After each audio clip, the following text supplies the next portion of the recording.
O, tingnan mo to. Nasa Abalos 1. Abalos, oh. Bakit naman pinapayagan yan?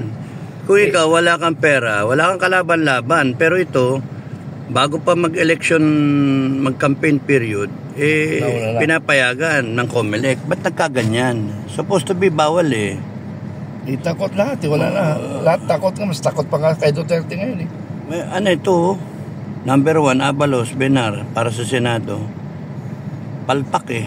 Mali talaga tayo. Kasi kaya naging kanyang kung nagkandidato kasi pinagamit yung kanyang building doon sa Mandaluyong, yung Marcos campaign.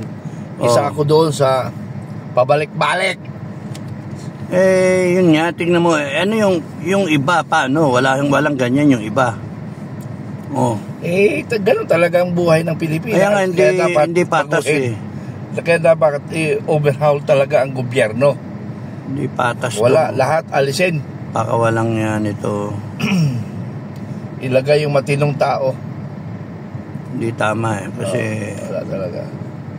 Parang niloloko nila eh. Supposed to be bawal. Pero bakit meron? Kalokohan. Nangangampanya na nga sa sinabi ni... Wala pang eleksyon nandoon sa pumunta nga sa Taiwan. Yan, kumpanya yan eh. Sa Taiwan, pumunta na nangangampanya. Buwisit kayo, mga animal kayo.